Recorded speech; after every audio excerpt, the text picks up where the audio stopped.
Harsha Sai social మీడియాలో అంతా పరిచయమే, ఆయన పని విధానం కావచ్చు ఇవన్నీ. ఎందుకు హర్ష సాయిని మీరు బెదిరిస్తున్నారు, బ్లాక్మెయిల్ చేస్తున్నారు, ఆయన టార్గెట్ చేస్తున్నారు? ఇంటర్నేషనల్ మోస్ట్ వాంటెడ్ టెర్రరిస్ట్ లాగా మా ఇంటి కిందకి 10 మంది పోలీసులు, అందులో ఒక 4-5 మఫ్టీలో వచ్చి నన్ను బలవంతంగా తీసుకెళ్ళి 10.5 గంటలు నరకం చూపించారు. మంచినీళ్ళు తాగితే సెక్యూరిటీ, వాష్రూమ్కి వెళ్తే సెక్యూరిటీని పెడితే అంత నేరం ఏముంది అందులో? Harsha Sai address, resident address విజయనగరంలో ఉంటే కన్సర్న్డ్ విజయనగరం పోలీస్ స్టేషన్కి వెళ్ళి ఎందుకు కంప్లైంట్ ఇవ్వలేదు? రవి అనే వ్యక్తి హర్ష సాయికి లోటస్ 365కి ఒక ఇల్లీగల్ బెట్టింగ్ యాప్కి జరిగిన ఇన్వాయిస్ బయట పెట్టాడు. ఇప్పుడు ఒక్క హర్ష సాయి మీద నేను లీగల్గా ఫైట్ చేస్తుంటే ఎంతమంది ఇంక్లూడ్ అయిపోయారు ఇందులో, ఎంత పెద్ద మాఫియా ఇంక్లూడ్ అయిపోయింది. సైబర్ క్రైమ్ పోలీసులు కనీస విచారణ లేకుండా నీ ఐడెంటిటీ ఇక్కడ కాదు, నీ బ్యాంక్ అకౌంట్ ఇక్కడ కాదు, వై డోంట్ యు అప్రోచ్ ఏపీలో పోలీస్ అనకుండా ఇమ్మీడియట్గా ఎఫ్ఐఆర్ ఎలా రిజిస్టర్ చేశాడు? హర్ష సాయి ఒక్కడే కాదు కదా, ధోని చేస్తున్నాడు, విరాట్ కోహ్లీ చేస్తున్నాడు, మిగతా స్టార్స్ కూడా ఉన్నారంటున్నారు. దీని వెనుక కూడా ఈ betting mafia and betting mafia leader Harsha Sai ఉన్నాడు.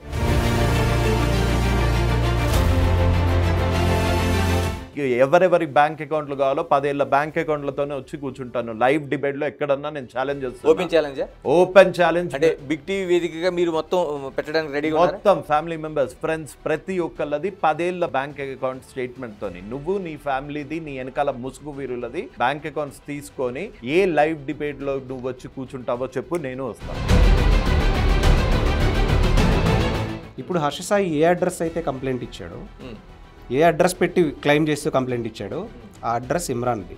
అంటే వాళ్ళిద్దరు తోడు దొంగలు కాదా? నా ముందు కూర్చున్న యువ సామ్రాట్ రవి ₹1,00,000 డిమాండ్ చేస్తున్నట్టుగా ఇది ఆడియో కూడా కాదు, వీడియో. ఇది మీరు ప్లే చేయమంటే చేస్తాను. మీరు అడిగినట్టే ఈ 10 కోట్లు నేను వేసేస్తాను sir. Please sir, please sir, నన్ను ఇందులో లాగకండి సార్. అంటే ఇటువైపు నుంచి ఇంకా ఏ ఆన్సర్ అక్కర్లేదు. మీరు అసలు నేను 10 కోట్లు అడిగానా లేదా అనేది అప్రస్తుతం. ఈ రోజు నుంచి మార్క్ మై వర్డ్, ఇంకొక 1 ఇయర్ లోపల సుప్రీంకోర్టు వరకన్నా వెళ్తా.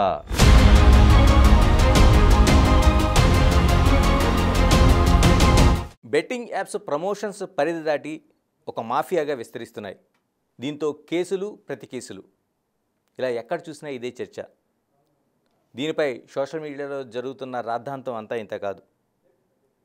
ఇలా కేసులు ఎదుర్కొంటూ కేసులు పెడుతున్న సోషల్ మీడియా ఇన్ఫ్లుయెన్సర్, అలా అనేకంటే సోషల్ మీడియా ఫైటర్ యువ సామ్రాట్ రవి మనతో ఉన్నారు. ఆయనతో పాటు ఈ కేసులపైన ఏదైతే విచారిస్తున్న హైకోర్టు అడ్వకేటు నాగూర్బాబు మనతో ఉన్నారు. రవి గారు నమస్తే సార్. నమస్తే. హర్ష సాయి మీకంతా టోటల్గా మనకి సోషల్ మీడియాలో అంతా పరిచయమే, ఆయన పని విధానం కావచ్చు ఇవన్నీ. ఎందుకు హర్ష సాయిని మీరు బెదిరిస్తున్నారు, బ్లాక్మెయిల్ చేస్తున్నారు, ఆయన టార్గెట్ చేస్తున్నారు? ఎందుకు చేయాల్సిన అవసరం వచ్చింది? ఫస్ట్ ఆఫ్ ఆల్, నేను ఇప్పటివరకు హర్ష సాయి అనే అతనితో నేను మాట్లాడలేదు. సో మాట్లాడకుండా బ్లాక్మెయిల్ ఎలా చేయొచ్చు, లేకపోతే ఎలా బెదిరించవచ్చు అన్నదైతే నాకు తెలియదు. కానీ అదే హర్ష సాయి, ద సేమ్ హర్ష సాయి ఒక నకిలీ ఐడెంటిటీ పుట్టించుకొని హైదరాబాద్ వాసి అయిపోయాడు. మనకందరికీ తెలుసు, మనం లాస్ట్ టైం ఇన్వాయిసెస్ చూసుకున్నాం, అతని బ్యాంక్ అకౌంట్ చూసాము, అతని బ్యాంక్ అకౌంట్ ఉన్న ఇన్వాయిస్ చూసాము, అదేమో విజయనగరంలో ఉంది.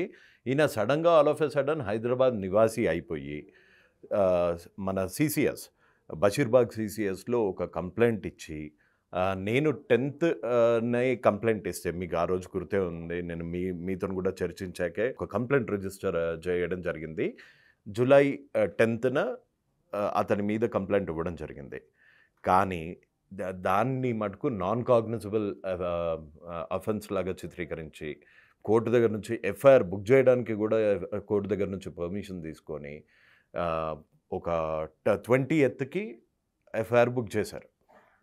కానీ అంతకు ముందే ఆంధ్రప్రదేశ్ ప్రిన్సిపల్ సెక్రటరీ గారికి మన మన మా లీగల్ టీంతోనే. రవి గారు, నేనేం చెప్తున్నానంటే అసలు ఈ కేసు, మీరు పెట్టిన కేసు పూర్వపరాలకు వెళ్ళే ముందు మిమ్మల్ని ఎందుకు పోలీసులు అరెస్ట్ చేయాల్సిన అవసరం వచ్చింది? మీరు హర్షసాయిని ఎందుకు బెదిరిస్తున్నారు? ఎందుకు టార్గెట్ చేస్తున్నారు? అరెస్ట్ చేయలేదండి, అరెస్ట్ చేయలేదు, డిటైన్ చేశారు. ఒక 10:30 గంటలు విచారణకి అంటూ పిలిచి, ఎప్పుడు 24న మా ఇంటి కింద నేను ఒక ఇంటర్నేషనల్ మోస్ట్ వాంటెడ్ టెర్రరిస్ట్ లాగా మా ఇంటి కిందకి 10 మంది పోలీసులు, అందులో ఒక 4-5 మఫ్టీలో వచ్చి నన్ను బలవంతంగా తీసుకెళ్ళి 10:30 గంటలు ఒక ప్లాస్టిక్ చైర్లో కూర్చోబెట్టి, నేను బాత్రూమ్కి వెళ్ళాలన్నా ఓ 2 పోలీసులతో పంపించి, వాటర్కి వెళ్ళాలన్నా ఓ 2 పోలీసులతో పంపించి, తిండి తిప్పలు లేకుండా 10:30 గంటలు నా ఫోన్ తీసేసుకొని, నా ల్యాప్టాప్ తీసేసుకొని,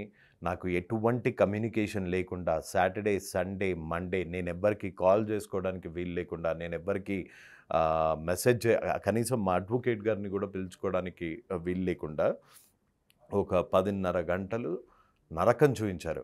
ఆ 10:30 గంటల నరకం ఒక ఎత్తు అయితే, అదే టైంలో నేను ఇప్పటి వరకు ఎక్కడ చూడలేదు, అదే టైంలో నా మీద ఫేక్ కంప్లైంట్ చేసిన వ్యక్తి ఒక పెద్ద మాఫియా డాన్ లాగా, ఈ బెట్టింగ్ మాఫియా అండదండలతో ఒక పెద్ద డాన్ లాగా 10 మందిని వేసుకొని, అతను ఎలా వస్తాడు, కమిషనర్ ఆఫీస్కి కూడా ఎలా వీడియోలు తీసుకుంటూ వస్తాడు అన్న సంగతి నేను కొత్తగా చెప్పగలదు. అతని వీడియోస్ చూస్తే మీకే తెలుస్తుంది. అతను కమిషనర్ ఆఫీస్లో వెనకాల వాళ్ళకి మాస్కులు వేయించి ఎలా దర్జాగా లోపలికి వెళ్తాడో, సో అదే దర్పం ఇక్కడ కూడా చూపించాడు. సిసిఎస్ పోలీసుల దగ్గర కూడా అదే అంతకన్నా ఎక్కువగా వచ్చాడు. ఒక 10 మందిని వేసుకొని.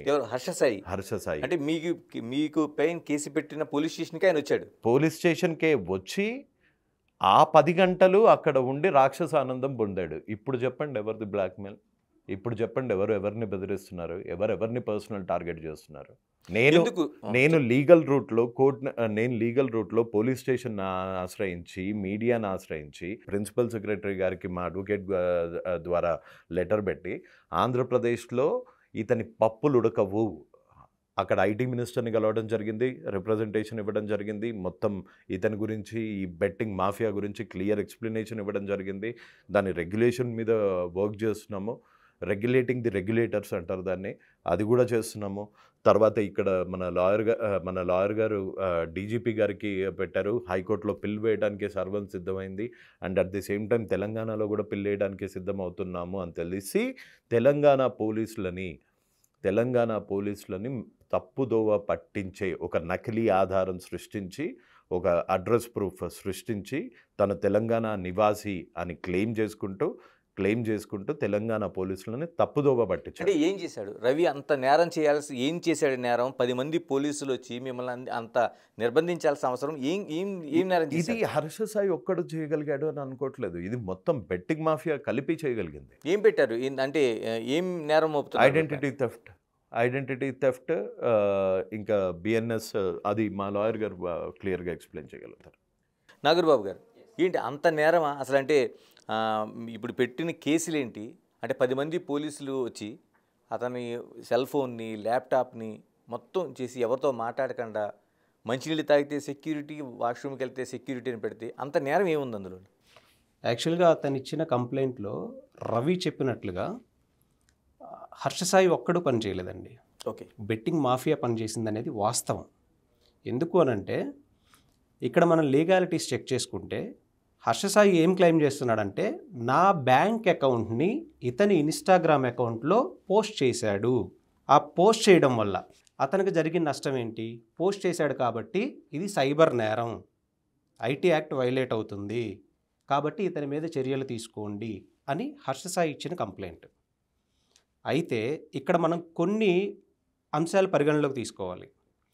హర్షసాయి బ్యాంక్ అకౌంటు విజయనగరంలో ఉంటే, హర్షసాయి రెసిడెంట్ అడ్రస్ విజయనగరంలో ఉంటే, కన్సర్న్డ్ విజయనగరం పోలీస్ స్టేషన్కి వెళ్ళి ఎందుకు కంప్లైంట్ ఇవ్వలేదు నిజంగా మిస్యూజ్ అయితే? కానీ భారతీయ చట్టాల ప్రకారం ఇండియాలోని ఏ పోలీస్ స్టేషన్కి వెళ్ళి ఇచ్చే అధికారం కూడా ఉంది. అది 0 FIRగా ట్రీట్ చేసి దానిని మళ్ళీ విజయనగరం పోలీసులకి ఇన్వెస్టిగేషన్ కోసం ట్రాన్స్ఫర్ చేస్తే మాత్రమే. కానీ ఈ విషయంలో అలా జరగలేదు. ఇతన్ని సైబర్ పోలీసులే తీసుకుని వెళ్ళడం జరిగింది. దానికి తోడు హర్షసాయి మీద ఆల్రెడీ సైబర్ కంప్లైంట్స్ చాలా ఉన్నాయి. ఓకే, సైబర్ కంప్లైంట్స్ మీరు వెబ్సైట్ ఓపెన్ చేసి హర్షసాయి మొబైల్ నెంబర్ తోటి కానీ దానితో కానీ మనం డేటా తీస్తే ఇతను 20 లక్షల రూపాయలు ఇతని ద్వారా నష్టపోయినటువంటి వ్యక్తి ఇచ్చిన కంప్లైంట్ ఉంది. అండ్ రీసెంట్గా ఇతని బాధితులు అందరూ కూడా లీగల్ టీమ్స్ని అప్రోచ్ అవుతూ ఉన్న పరిస్థితి ఉంది. ఇతను ఎలా చేయగలిగాడు అనే దాన్ని మనం అతని ఒక్కటి ఐడెంటిటీ అని నేను అనుకోవడం లేదు. ఇది బెట్టింగ్ మాఫియా మొత్తం కలిపి చేయించిన దాడి. ఏం పెట్టారండి? కేసులు ఏం పెట్టారు? కేసులు పెట్టింది ఇతని ఐడెంటిటీని మిస్యూజ్ చేశారు. ఒకటి. మా క్వశ్చన్ ఏంటంటే ఐడెంటిటీ ఎలా మిస్యూజ్ అయింది? రవి అనే వ్యక్తి హర్షసాయికి లోటస్ 365కి ఒక ఇల్లీగల్ బెట్టింగ్ యాప్కి జరిగిన ఇన్వాయిస్ని బయట పెట్టాడు. It's not a identity. First మనం ఇది క్లారిఫికేషన్ ఇవ్వాలి. ఇది ఐడెంటిటీ కాదు. ఆ ఇన్వాయిస్లో ఒక 80 లక్షల రూపాయలు ఇల్లీగల్ బెట్టింగ్ కంపెనీ నుంచి నీ అకౌంట్కి పడ్డాయి అనే ఇన్వాయిస్ మనకి చెప్తుంది. అది నిజమా అబద్ధమా అని రేపు కోర్టు ప్రొసీడింగ్స్లో తెలుస్తుంది. అది నిజమై ఉండొచ్చు, అబద్ధమై ఉండొచ్చు. దాన్ని ఒక స్కామ్ని ఎక్స్పోజ్ చేయడంలో ఏ పర్సన్ అయినా ఎక్స్పోజ్ చేయొచ్చు. ఓకే, అది డెఫినెట్గా ఉంది. అండ్ అతని మీద ఆల్రెడీ సైబర్ క్రైమ్లో కంప్లైంట్స్ ఉన్నప్పుడు తను ఆల్రెడీ ముద్దాయి అక్కడ.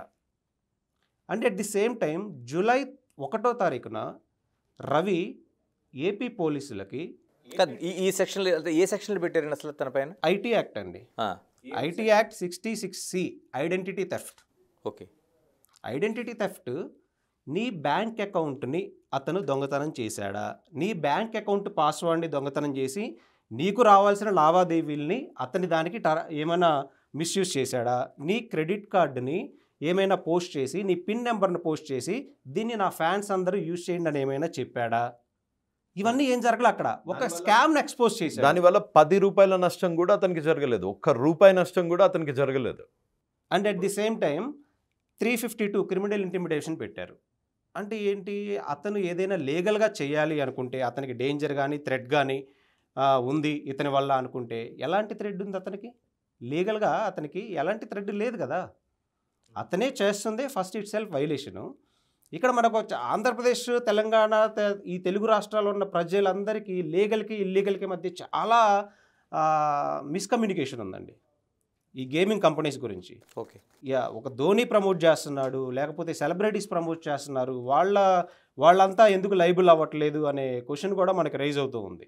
సో దాని అన్నిటికీ మనం క్లారిఫికేషన్ ఇవ్వాల్సిన నెసెసిటీ ఇంటర్వ్యూలో ఉంది మనకి. రవి గారు, హర్ష సాయి పైన మీరు ఏం కంప్లైంట్ చేశారు అసలు? నేను ఇతను ఇల్లీగల్ బెట్టింగ్ యాప్స్ ప్రమోట్ చేస్తున్నాడని, అతని ఫాలోవర్స్తో తిట్టిస్తున్నాడని, ఇంకా పచ్చి బూతులే కాకుండా థ్రెట్, నా లొకేషన్ ట్రేస్ అవుతుంది, నా లొకేషన్ ట్రేస్ చేసి నన్ను ఎలిమినేట్ చేయడానికి అతను ప్రయత్నిస్తున్నాడు అని అతని బెస్ట్ ఫ్రెండ్ అయిన ఇమ్రాన్ చెప్తే అదే కంప్లైంట్ పెట్టాను నేను. ఎక్కడ, ఏ స్టేషన్లో పెట్టారు? ఇప్పుడు ఉప్పల్ పోలీస్ స్టేషన్లో ఆన్ 10th of July. ఇప్పుడు ఏ స్టేజ్లో ఉందండి కంప్లైంట్? దాని మీద ఎటువంటి యాక్షన్ తీసుకోలేదు. దీనిపైన మాత్రం ఆల్రెడీ ఒక యాక్షన్ స్టార్ట్ అయింది. నన్ను 10.5 గంటలు డిటైన్ చేసినట్టు అలా ఒక అంతర్జాతీయ టెర్రరిస్ట్ లాగా. కానీ అట్ ది సేమ్ టైం నేను రేవంత్ రెడ్డి గారికి, స్పందించిన ఎన్జిఓస్కి, తెలంగాణ పోలీస్కి ధన్యవాదాలు చెప్పాలనుకుంటున్నాను. అంటే ఏంటి, ఎలాగా, ఏ విధంగా? నా ఆర్గ్యుమెంట్ విని ఒకసారి అది రియలైజ్ అయ్యి అతని తప్పు డైరెక్షన్లో వెళ్ళిన అదే పోలీసులు ఇవాళ అతని మీదనే కంప్లైంట్ ఇవ్వు, అతని మీదనే ఎవిడెన్సెస్ ఇవ్వు అనే వరకు వచ్చింది. ఐఎమ్ సూపర్ షూర్ నాకు రేవంత్ రెడ్డి గారు హైడ్రా మీద ఉక్కుపాదం మోపినట్టే అతి త్వరలో ఈ బెట్టింగ్ యాప్స్ మాఫియా మీద ఉక్కుపాదం మోపుతారు. అండ్ డెఫినెట్గా తెలుగు రాష్ట్రాల్లో ఈ బెట్టింగ్ యాప్స్ని ప్రమోట్ చేసే ఇన్ఫ్లుయెన్సర్స్, మాఫియా అంత చూస్తారు అని నాకు ఖచ్చితంగా నమ్మకం ఉంది. స్పెషల్ వాళ్ళని మిస్గైడ్ చేసి తప్పుదోవ పట్టించిన హర్ష సాయి మీద కఠినమైన చర్యలు తీసుకోవాలని మీడియా ముఖంగా ప్రతి ఒక్కరిని కోరుకుంటున్నాను. And at the same time వాళ్ళకి తెలంగాణ సైబర్ క్రైమ్ టీమ్కి, తెలంగాణ పోలీస్ డిపార్ట్మెంట్కి ధన్యవాదాలు చెప్తున్నాను. నాకు సపోర్ట్గా నిలిచిన ఎన్జిఓస్, అనిల్ రాజ్మల్ల లాంటి ఎండ్ ఆఫ్ ఎన్జిఓస్కి, అడ్వకేట్స్ మా కార్తిక్ సిద్ధార్థ గారు కానివ్వండి, మా నాగు గారు కానివ్వండి, టైంకి రెస్పాండ్ అయ్యి నన్ను కాపాడడమే కాదు, at the same time Telangana పోలీస్ని మళ్ళీ రైట్ డైరెక్షన్లో నడిపించారు. అందుకని వీళ్ళకందరికీ స్పెషల్ థ్యాంక్స్. అండ్ నాకు రేవంత్ అన్న అభిమానిని నేను. మీరు నా వీడియోస్ చూస్తే మీకు తెలుస్తుంది. డెఫినెట్గా రేవంత్ రెడ్డి గారు దీన్ని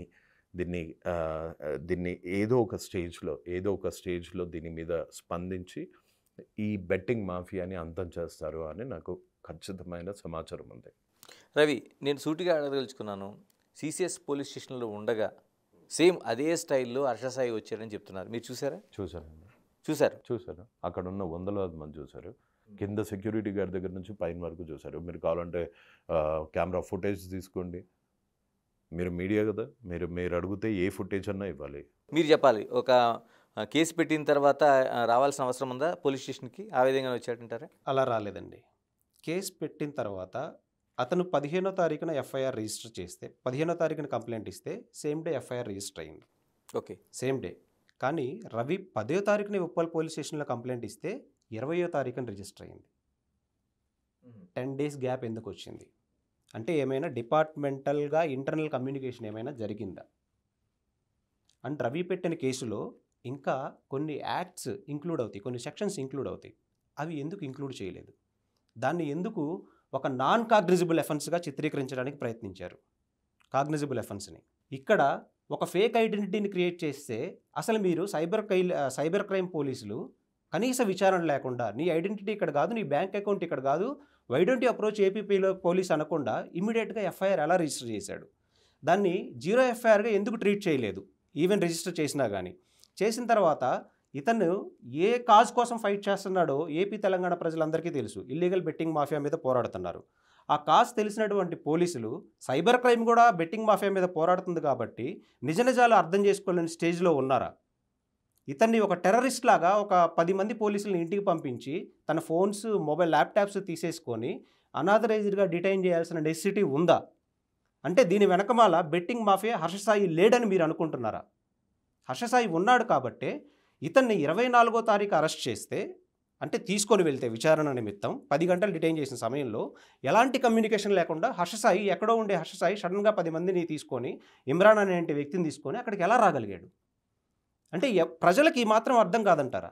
రవి గారు, సొసైటీలో చాలా వరకు అనేక గ్యామ్లింగ్లు జరుగుతున్నాయి, మాఫియాలు కొనసాగుతున్నాయి. హర్ష సాయి కావచ్చు, XYZ కావచ్చు, చాలామంది ఉన్నారు. ఒక్క హర్ష సాయి ఎందుకు మీకు టార్గెట్ అయ్యాడు? ఒక్క హర్ష సాయి నాకు టార్గెట్ అవ్వలేదండి. నేను ముందు నుంచి చెప్తున్నాను. మనం మాట్లాడుకున్నాము లాస్ట్ టైము, వేరే ఇన్ఫ్లుయెన్సర్స్ గురించి మాట్లాడాము, నోట్లు ఎగిరేసిన ఇంకో హర్ష గురించి మాట్లాడాము, సావిత్రి గారి గురించి మాట్లాడాము, బిగ్ బాస్ కంటెస్టెంట్స్ గురించి మాట్లాడాము.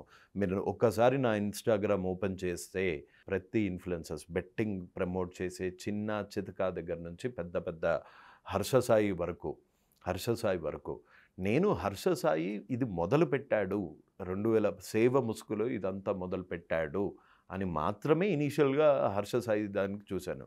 మీరే చూశారు. ఇప్పుడు ఒక్క హర్ష సాయి మీద నేను లీగల్గా ఫైట్ చేస్తుంటే ఎంతమంది ఇంక్లూడ్ అయిపోయారు ఇందులో, ఎంత పెద్ద మాఫియా ఇంక్లూడ్ అయిపోయింది. ఏ లెవెల్ ఇన్ఫ్లుయెన్స్ చేయకపోతే నన్ను 10:30 గంటలు డిటైన్ చేయగలుగుతారు. అది కూడా మన ప్రభుత్వంలో, మన తెలంగాణ ప్రభుత్వంలో, మన కాంగ్రెస్ ప్రభుత్వంలో. ఎంత పెద్ద మాఫియా నాగూరుబాబు గారిది? యాక్చువల్గా మనకి ఇండియన్ స్టాటిస్టిక్స్ అంటే మనకి international centre for sports and security 2017లో ఒక రిపోర్ట్ ఇచ్చిందండి. ఆ రిపోర్ట్ ప్రకారం ఓవరాల్ ఇండియాలో 10 లక్షల కోట్ల రూపాయల ఇల్లీగల్ బెట్టింగ్ మాఫియా స్కామ్ జరుగుతుంది. ఓన్లీ ఇండియాలో? ఇల్లీగల్ అని ఎందుకు ఇక్కడ నేను అంటున్నాను అంటే, ministry of corporate affairs, government of India కింద రిజిస్టర్ అవ్వబడని ఏ కంపెనీ అయినా సరే ఇల్లీగలే. ఓకే. ఫస్ట్ వీళ్ళు ఆపరేట్ చేసే బెట్టింగ్ కంపెనీస్ అన్నీ కూడా, బెట్టింగ్ యాప్స్ అన్నీ కూడా ఎక్కడో కురసావో అనే దేశాలలో, ఇతర దేశాల్లో రిజిస్టర్ చేయబడి ఇండియన్ మార్కెట్ని, ఇండియన్ ఆర్థిక వ్యవస్థని దెబ్బకొట్టే చేసే ప్రయత్నం. ఇదే 10 లక్షల కోట్ల రూపాయలకి మన ఇండియన్ కంపెనీస్ జిఎస్టీ కానీ పే చేయాల్సి వస్తే, ఇండియన్ లా ప్రకారం రిజిస్టర్ అయ్యి ఇండియన్ చట్టాలకు లోబడి జిఎస్టీ పే చేయాల్సి వస్తే మనకి 3 లక్షల కోట్ల రూపాయల ఆదాయం వస్తుంది. Okay. At the same time వీళ్ళ బాధితులు ఎలా ఉంటారంటే, గ్రాప్ చేసేవాళ్ళు కురసావాలో ఎక్కడో జ్యూరిస్డిక్షన్ కింద రిజిస్టర్ అయ్యింది, ఇక్కడ మీరు ఎవరో లింక్ పెట్టారు, ఒక ఇన్ఫ్లుయెన్సరు, మీరు దాన్ని క్లిక్ చేసి ఒక 20 లక్షలు మీరు పోగొట్టుకున్నారు. మీరు ఎవరిని అప్రోచ్ అవ్వగలరు? ఏ జ్యూరిస్డిక్షన్కి వస్తుంది? మీరు మన గవర్నమెంట్ కురసావో వెళ్ళి ఆ కంపెనీని తీసుకొని రాగలదా? ఆ స్టేజ్లో ఉందా మనం? దానికి ఒక గ్రీవియన్స్ ఆఫీసర్ ఉండరు, దానికి ఎలాంటి చట్టాలకి అది వర్తింపబడదు. వాళ్ళు ఇక్కడికి ఎలా వస్తున్నారు? మరి సైబర్ చట్టాలు ఏం చేస్తున్నాయి? ఇవన్నీ మనం ఆలోచించాలి. సైబర్ చట్టాలు కూడా రెగ్యులర్గా వాటిని మానిటర్ చేస్తూ బ్లాక్ చేస్తూనే ఉంటాయి. కానీ వాళ్ళు ఎలా తయారయ్యారంటే, ఇది సైబర్ అటాక్ అన్నమాట. భారతదేశ ఆర్థిక వ్యవస్థ మీద జరిగే సైబర్ అటాక్. ఈ సైబర్ అటాక్ని మనం ఎలా చూడాలంటే, వాళ్ళు మొత్తం ఒక స్ట్రక్చర్, ప్లాన్డ్ స్ట్రక్చర్ రెడీగా ఉంటుంది. ఈరోజు ఈ షర్ట్ తీసేసామంటే మన ఇండియన్ సెక్యూరిటీ సిస్టము వాళ్ళకు ఒక డొమైన్ని బ్లాక్ చేశారంటే, షర్ట్ తీసేటువంటి ఈ డొమైన్ని బ్లాక్ చేయడం, రేపు ఇంకో షర్ట్తో వచ్చేస్తారు. వాళ్ళకి షర్ట్ మార్చుకున్నంత ఈజీ డొమైన్ చేంజ్ చేయడం. ఆ డొమైన్ చేంజ్ చేసి ఈ ఇన్ఫ్లుయెన్సర్ని అప్రోచ్ అవుతారు. Now we are running in this domain, దీన్ని ప్రమోట్ చేయండి. వాళ్ళు లింక్ వీళ్ళు ఇన్స్టాగ్రామ్ అకౌంట్స్లో పెడతారు. అది క్లిక్ చేసిన ఆడైన వాళ్ళు లక్షల్లో కోల్పోతారు. కానీ వీళ్ళ కంపారిజన్ ఎలా ఉంటుందంటే, ధోని చేస్తున్నాడు, విరాట్ కోహ్లీ చేస్తున్నాడు, నేను చేస్తే తప్పేంటి? నేను మిమ్మల్ని అడగదలుచుకుంటుంది ఇప్పుడు అదే పాయింట్ చాలా వరకు సోషల్ మీడియాలో ప్రచారం చేస్తున్నారు. హర్ష సాయి ఒక్కడే కాదు కదా, ధోని చేస్తున్నాడు, విరాట్ కోహ్లీ చేస్తున్నాడు, మిగతా స్టార్స్ కూడా ఉన్నారంట. దీని వెనుక కూడా ఈ betting mafia leader Harsha Sai ఉన్నాడు. ఓకే. యా, ఇప్పుడు ధోని చేస్తున్న అప్లికేషన్స్ మీరు చూసుకోండి, కోహ్లీ చేస్తున్న అప్లికేషన్స్ మీరు చూసుకోండి, అవేవి తెలంగాణలో కానీ ఆంధ్రాలో కానీ ఓపెన్ కావు. ఆయన కానీ ఇతను ప్రమోట్ చేసే ప్రోబో లాంటి కంపెనీస్ ఇక్కడ ఓపెన్ అవుతాయి. ఎందుకు? లోటస్ 365 కురసావాలో రిజిస్టర్ అయిన కంపెనీ ఇక్కడ ఎలా ఓపెన్ అవుతుంది? అది లీగల్ అయితే ఎలా ఓపెన్ అవుతుంది? మనము లూడో ఆడుకోలేము, డబ్బులకి ఇక్కడ ఎటువంటి ఆన్లైన్ గేము ఆడలేము తెలంగాణలో కానీ ఇది కానీ. ఇతను ఇల్లీగల్, ఎక్కడో కురసావాలో రిజిస్టర్ అయిన కంపెనీలు ఇక్కడ ప్రమోట్ చేస్తున్నాడు కాబట్టి అవి ఓపెన్ అవుతున్నాయి. సో ఫస్ట్ కంపారిజన్ ఏంటి అంటే, వాళ్ళకి ధోని గారికి ఒక లీగల్ టీం ఉంటుంది, ఆ కంపెనీ ఎక్కడ రిజిస్టర్ అవుతుంది, ఆ కంపెనీ జిఎస్టీ కడుతుందా లేదా, అది లీగలా కాదా అని చెక్ చేసుకోవడానికి ఒక లీగల్ టీం ఉంటుంది. కంపెనీ ఫస్ట్ సర్టిఫికేట్స్ ఉన్నాయా, వాళ్ళు జిఎస్టీ ప్రాంప్ట్గా పే చేస్తారా, ధోని తీసుకున్న డబ్బులకి కూడా జిఎస్టీ కడతాడు. And at the same time Dhoni ఏం తీసుకొచ్చి ఇన్స్టాగ్రామ్లలోనూ యూట్యూబ్లలోనూ తన పర్సనల్ అకౌంట్స్లో పెట్టి ఆడండి రా బాబు ఆడండి అని ఎక్కడ ప్రమోట్ చేయలేదు. ఒక యాడ్ చేసి వదిలిపెట్టేస్తాడు అంతే. ఇతను పర్సనల్గా తన ఇన్స్టాగ్రామ్లో తీసుకొచ్చి ఆడండి అని దాన్ని లింక్ పెట్టి దానివల్ల ఎంత లాభాలు వస్తాయో క్లియర్గా చెప్తున్నాడు. ఆ వీడియోస్ అన్నీ నేను ఆల్రెడీ మీకు పంపించాను. అంటే ఇటువంటి వాటి వల్ల హర్ష సాయికి లాభం వస్తుందా, లేకపోతే సొసైటీకి నష్టం ఏం జరుగుతుందా? సొసైటీకి నష్టము, హర్ష సాయికి కొన్ని వందల కోట్లు. సొసైటీకి ఎంత నష్టం అంటే మీరు చూస్తున్నారు ఎవ్రీ అదర్ డే. మొన్న నంద్యాలలో ఓ ఇద్దరు వాళ్ళ కొడుకు చేసిన అప్పుల వల్ల చనిపోయారు. మొన్న ఒక నాగార్జున సాగర్లో ఒక బెట్టింగ్ బాధితుడు సెల్ఫీ వీడియో తీసుకొని వచ్చాడు. వెరీ నెక్స్ట్ డే ఇంకొక అతను సెల్ఫీ వీడియో చూసి సూసైడ్ చేసుకున్నాడు. ఎవరికి కనిపించట్లేదు ఇవన్నీ. అండ్ ఇక్కడ మనం ఒక విషయం గమనించాలండి. ధోని ప్రమోట్ చేసినటువంటి company Indian government ministry of corporate affairs కింద రిజిస్టర్ అయ్యింది. ఓకే. 30% జిఎస్టీ పే చేస్తుంది. అండ్ ఆ కంపెనీ ఓవరాల్గా పర్ ఇయర్కి ఎంత మార్కెట్ గ్రాప్ చేస్తుందంటే 600 crores, కేవలం 600 కోట్లు మాత్రమే గ్రాప్ చేస్తుంది. కానీ వాళ్ళ టర్మ్స్ అండ్ కండిషన్స్లో క్లియర్గా రాశారు, ఇది ఆంధ్రప్రదేశ్, తెలంగాణలో, అస్సాం అండ్ ఇంకా కొన్ని అదర్ స్టేట్స్లో ఈ అప్లికేషను పనిచేస్తుంది.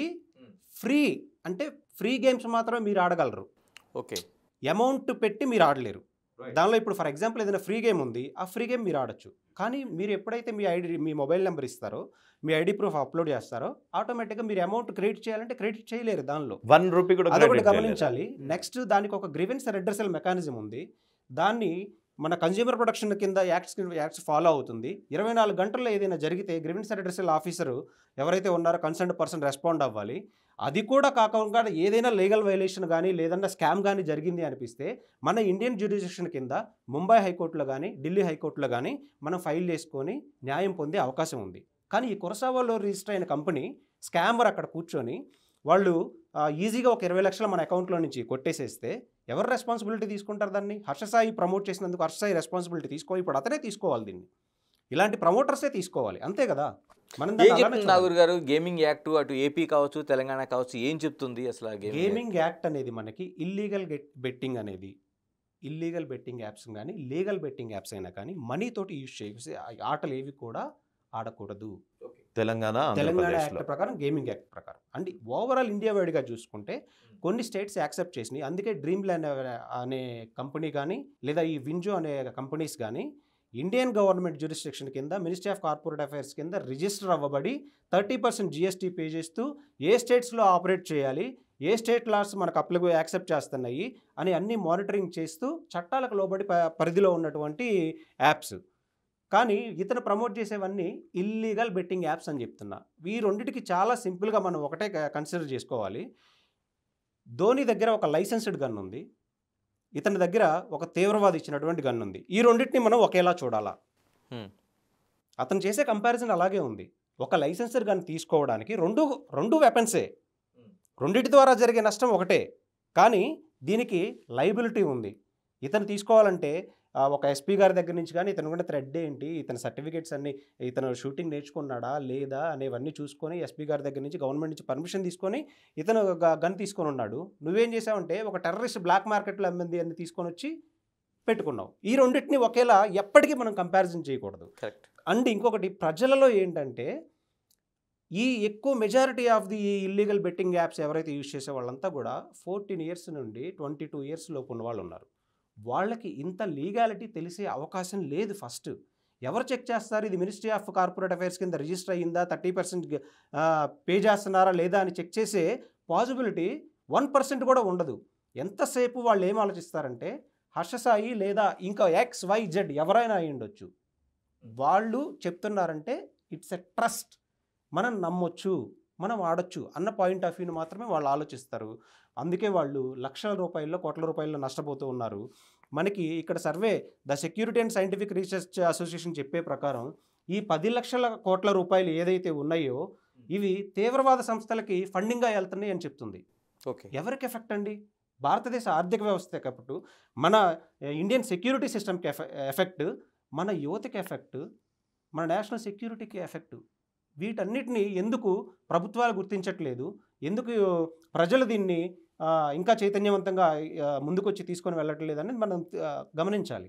ఇంకొకటి చర్చించుకుంటే ఇతను బ్యాటరీ అనే ఒక బెట్టింగ్ యాప్ని ప్రమోట్ చేశాడు. ఓకే, ఆ బ్యాటరీ అనే బెట్టింగ్ యాప్ కురసావోలో రిజిస్టర్ అయింది. ఎంత ఈజీగా ఓపెన్ అయిపోతుందో ఇక్కడ చూడండి, ఎంత ఈజీగా ఇక్కడ ఓపెన్ అయిపోతుందో. వాళ్ళ రూల్స్ చూడండి ఎంత దారుణంగా ఉన్నాయంటే battery May update, amend, edit and supplement the battery rules at any time. ఇది కురసావోలో రిజిస్టర్ అయిన ఒక కంపెనీ. ఇక్కడ వినియోగదారులకి ఇవేవి చూడరు. మత్తులో హర్షసాయి ప్రమోట్ చేశాడు అని పిచ్చి జనాలు ఆడతారు, కానీ వాళ్ళ డబ్బులు వాళ్ళు గెలిచినా ఓడినా ఇందులో లాభం పొందే సమస్య లేదు. ఇవన్నీ unauthorized apps, illegal apps. Cricket, casino, ఒక్కసారి మీరు గనక క్యాసినో అన్న దాని మీద క్లిక్ చేస్తే ఏవియేటర్, జెట్టెక్స్, స్టాక్ మార్కెట్ని ఒక యాప్లో పెట్టారంట వీళ్ళు. Aviator X, 777, Teen Patta, rocket dice, 24 coins, 7 devils deals, dragon domain, rich coins, ఇలా పిచ్చి గేమ్స్ అన్నీ ఉన్నాయి. రెడ్ కలర్ వస్తుందా బ్లాక్ కలర్ వస్తుందా అన్న దాని మీద కూడా వీళ్ళు మార్కెట్ చేసి ఇంత ఓపెన్గా 2000కి 16,000 ఎలా వస్తాయండి? ఇలాంటి ప్రమోషన్ చేసే ఇన్ఫ్లుయెన్సర్కి ఎంతెంత వస్తాయి. 40% మీకు ఇంకొక ఇంపార్టెంట్ డాక్యుమెంట్ చూపించాలని అనుకుంటున్నాను. వీళ్ళు ఎందుకు ప్రమోట్ చేస్తారు అని అందరికీ క్వశ్చన్ రావచ్చు. ఫస్ట్ 5గురితోని గనక ₹1 నుంచి 10 లక్షల వరకు, ₹1 నుంచి 10 లక్షల వరకు ఎవరన్నా ఆడితే ఈ ప్రమోట్ చేసిన వాళ్ళకి 40% వస్తుంది. ఓకే, 40% వస్తుంది. అంటే ఒక 13,30,00,000 మంది సబ్స్క్రైబర్స్ ఉన్న హర్ష సాయి దానివల్ల ఒక 10% ఆడారు అనుకుందాం. ఓన్లీ 10% ఆడారు అనుకుందాం. ఎంత? 1,30,000. సరే, 1,30,000లో కూడా 10% ఆడారు అనుకుందాం. ఎంత? 13,000 మంది. సరే, 13,000 మందిలో కూడా 10% ఆడారు అనుకుందాం. 1,300 మంది. 1,300 మంది రోజుకు ఒక ₹1,000 ఓడిపోతే ఎంత అవుతుంది?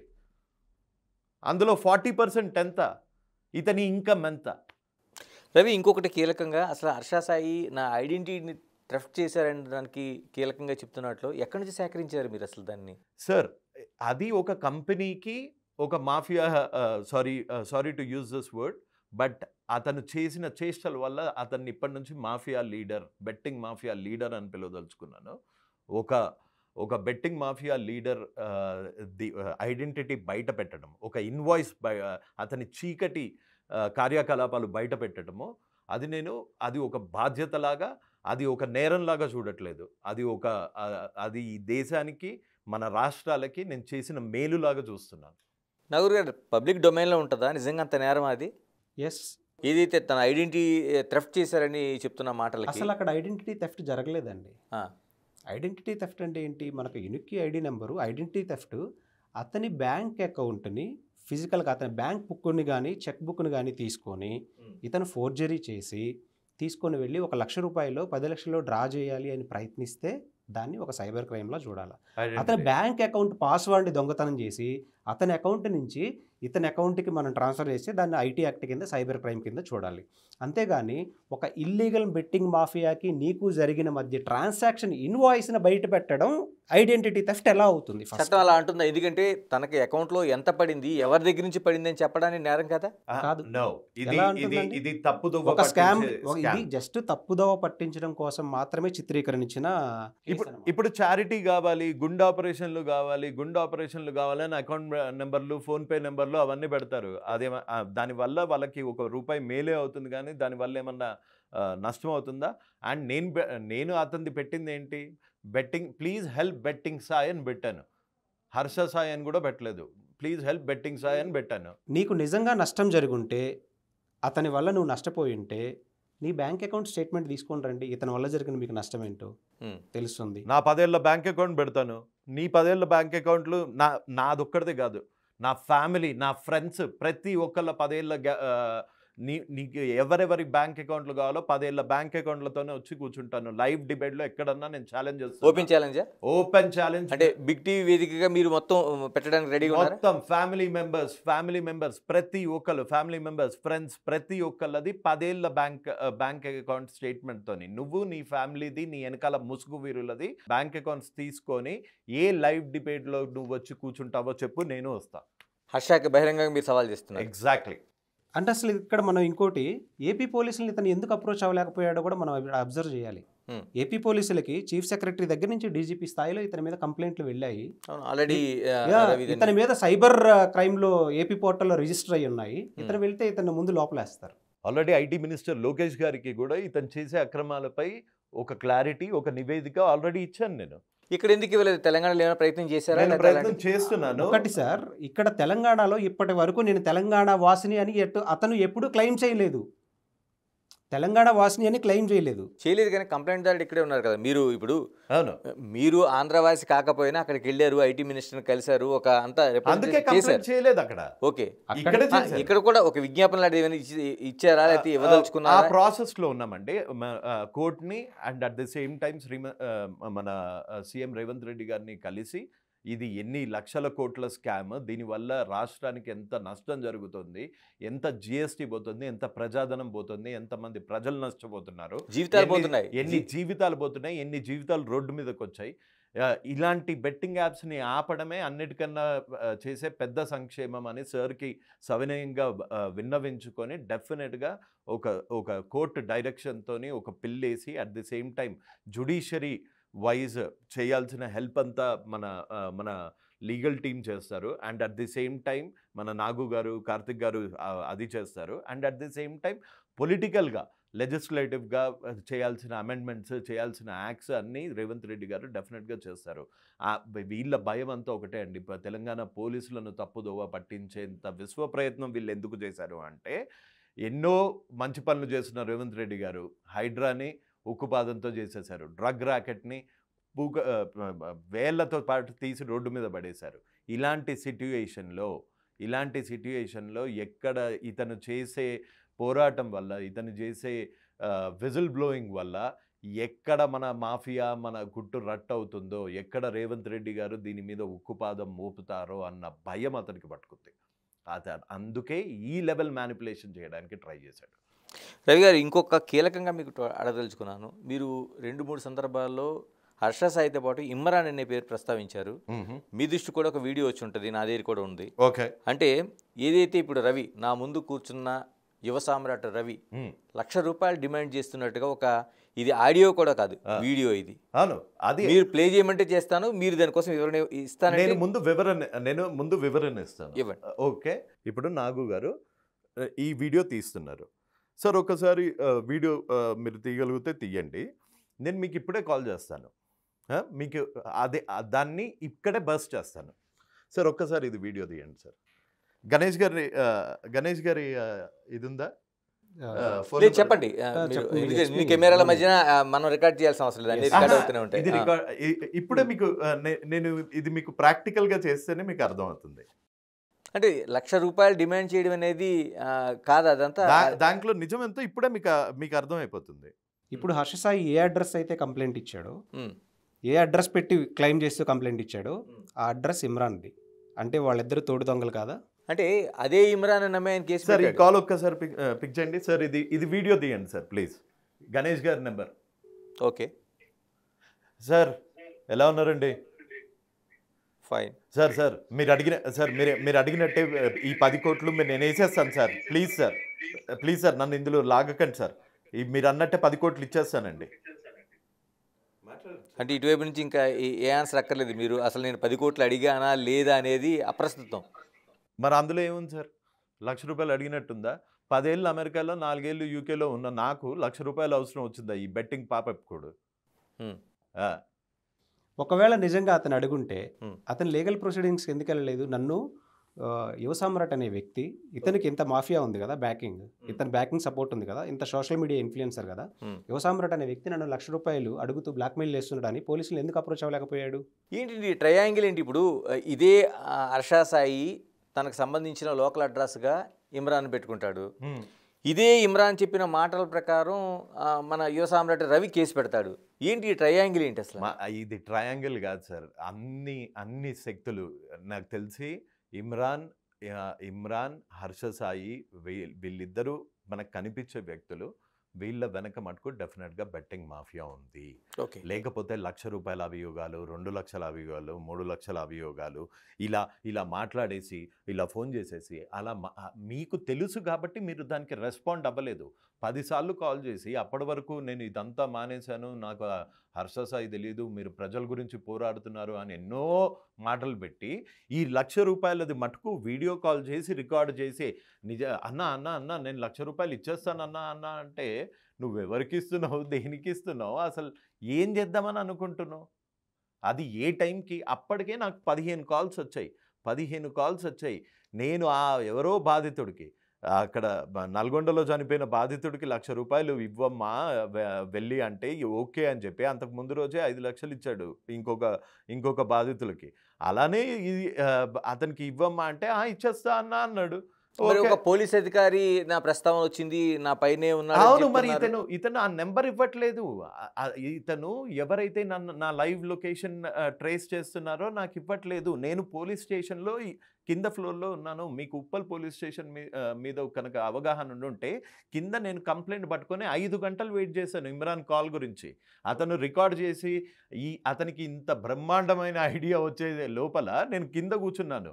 సార్ నా పైన ఉన్నారు, తొందరగా చెప్పు, 5 గంటలు అవుతుంది, 11 అవుతుంది, రాత్రి 11 గంటలు అవుతుంది, నేను ఇంటికి వెళ్ళాలి. అవన్నీ తీసేశాడు. అందుకే ఎడిటర్ లాగా మంచి భవిష్యత్తు ఉంది ఇమ్రాన్ నీకు అని చెప్పా. నేను ఇంటికి వెళ్ళాలి నాయన, నువ్వు తొందరగా ఏ నెంబర్ అయితే నా లొకేషన్ ట్రేస్ చేస్తుందో అది ఇవ్వు, నీకేం కావాలి చెప్పు అని నేను అక్కడ పెన్ను పట్టుకొని కూర్చుంటే అతను నా లొకేషన్ ట్రేస్ అవుతుంది అని చెప్పకపోతే నేను పోలీస్ కంప్లైంట్ పెట్టేవాడిని కూడా కాదేమో. నేను ప్రాపర్ రూట్లోనే హైకోర్టు లెజిస్లేటివ్ త్రూనే వెళ్ళేవాన్నేమో. ఇతను అలా బెదిరించడం వల్ల, నీ లొకేషన్ ట్రేస్ అవుతుంది అని బెదిరించడం వల్ల నేను అక్కడ కింద కూర్చొని నేను అనేవాడిని ఇమ్రాన్ మోసానికి బలైపోయాను. ఈ బెట్టింగ్ మాఫియా విష వలయానికి చూసారు. దానికి ఏముంది సార్, ఒక మనిషికి ఫోన్ చేసి, తెలిసిన మనిషికి ఫోన్ చేసి 1,00,000 రూపాయలు ఇస్తాను, 2 లక్షలు ఇస్తాను అంటే అసలు ఆల్ ఆఫ్ ఎ సడన్ మీకు ఒక కాల్ వచ్చింది 2 లక్షలు కావాలి. ఎందుకు ఖండించలేదు? మీ వీడియో కనిపిస్తుంది, మీరు ఎందుకు ఖండించలేదు? అటువైపు మీరు వీడియో ఆడియో కాల్ కాదు, నా వీడియో కాదు, నా డిస్ప్లే పిక్చర్, అది నా డిస్ప్లే పిక్చర్ కనిపిస్తుంది మీకు. ఓకే, మీకు నా డిస్ప్లే పిక్చర్ కనిపిస్తుంది. అక్కడ నా డిస్ప్లే పిక్చర్ కనిపించి మొత్తం దాని ఫోరెన్సిక్ పంపేయండి, అందులో ఎంత నిజం ఉందో చూద్దాం. ఓకే పంపించండి. సరే, ఆ ఫోరెన్సిక్ దాంట్లో కనుక నేను 1,00,000 రూపాయలు డిమాండ్ చేశాను అని కనుక ప్రూవ్ అయితే ఉరికంబం రైట్ అవే ఇక్కడ ఊరేసుకుంటా. ఒకటి అదే ఛాలెంజ్ ఇమ్రాన్ ఒప్పుకుంటారా? ఇంకొక కోణంలో మనం ఆలోచించాలి. 100 కోట్లు, 1000 కోట్లు, లక్షల కోట్లుగా ఎదిగిన ఈ బెట్టింగ్ మాఫియాని ఆంధ్రప్రదేశ్, తెలంగాణలో క్వశ్చన్ చేస్తున్నటువంటి వ్యక్తి ఓ సామ్రాట్. ఇతను ఆ బెట్టింగ్ మాఫియాకి సపోర్ట్ చేస్తూ ఒక లింక్ పెడితే ఇతనికి కోట్ల రూపాయలు రావా? నాకు రావా? నాకు లేరా ఫాలోవర్స్? నేను ప్రమోట్ చేయలేనా? అసలు ఇతన్ని 1,00,000 రూపాయలు అడగాల్సిన కర్మ వస్తే దాని బదులు నేనే బెట్టింగ్ యాప్స్ ప్రమోట్ చేసుకుంటా కదా. ఇంకోటి మీరు చెప్తున్నట్టే, అంటే హర్ష సాయి వెనక లేకపోతే ఇమ్రాన్ వెనక ఒక మాఫియా, అంటే ఏదైతే బెట్టింగ్ మాఫియా ఉంది, రవి వెనక ఎవరున్నారు? ఎందుకంటే ఎక్కడో చోట సైలెంట్గా ఉద్యోగం చేసుకుంటూ వీడియోలు చేసుకుంటూ ఉండే ఒక రవి ఇప్పుడు వాళ్ళతో డైరెక్ట్గా ఢీకొంటున్నారంటే మీ వెనక ఎవరున్నారు? ప్రజలు, నాగు గారు లాంటి వాళ్ళు. సమాజంలో ఇంకా మంచి ఉంది సార్. ఇన్ని జరుగుతుంటే మీలాంటి జర్నలిస్టు ఫోన్ చేసి మరి ట్రాఫిక్లో లేట్ అయినా కూర్చోబెట్టి ఒక ఇది బుక్ చేసి, ఒక స్టూడియో బుక్ చేసి ఒక శాటిలైట్ టీవీలో లాయర్ గారితో పాటు నా ఇంటర్వ్యూ తీసుకోవాల్సిన అవసరం ఏముంది? సమాజంలో మొత్తం అందరూ కళ్ళు మూసుకొని లేరు సార్. అందరూ బెట్టింగ్ మాఫియాకి జై కొడుతూ లేరు, అందరూ ఈజీ మనీకి అలవాటు పడి లేరు. అంటే మాకు రీసెంట్గా తెలిసింది ఏంటంటే, ఇతను సోషల్ మీడియాని మ్యానిపులేట్ చేయగలిగేటువంటి ఒక ఆల్గారిథం కూడా నడుపుతున్నాడు. ఎవరు? హర్ష సాయి అనే వ్యక్తి. అంటే మీరు యూట్యూబ్లో ఈ వీడియోని అప్లోడ్ చేసిన వెంటనే అతనికి అగెనిస్ట్గా ఇండియాలో ఎవరు అప్లోడ్ చేసినా కానీ ఒక 50 మెంబర్స్ తోటి ఒక టీం ఉంటుంది. ఆ టీము ఇమీడియట్గా కామెంట్స్ చేస్తూ ఉంటారు. అంటే మీ వ్యూస్ యొక్క, మీ ఛానల్ యొక్క వ్యూస్ని రిపోర్ట్లు కొట్టడం ద్వారా తగ్గించడం కోసం ఇలాంటి ఆల్గారిథం కూడా అతను చేస్తూ ఉంటాడు. దీన్ని SEO సెర్చ్ ఇంజిన్ ఆప్టిమైజేషన్ అంటాము. ఈ టెక్నిక్ యూజ్ చేస్తున్నాడు. అట్ ది సేమ్ టైం ఈ అవేర్నెస్ ఇతను క్రియేట్ చేయడం వల్ల ఇప్పటికీ, అండ్ మేము లీగల్గా ఇన్వాల్వ్ అయిన తర్వాత దాదాపు ఇతనికి అగెనిస్ట్గా ఒక 20 సైబర్ క్రైమ్ కేసెస్ మా దగ్గరకు వచ్చినాయి. అవన్నీ ఫ్యూచర్లో సైబర్ PSSలో కానీ లేదా నేషనల్ సైబర్ క్రైమ్ పోర్టల్లో కానీ రిజిస్టర్ అవ్వబోతున్నాయి.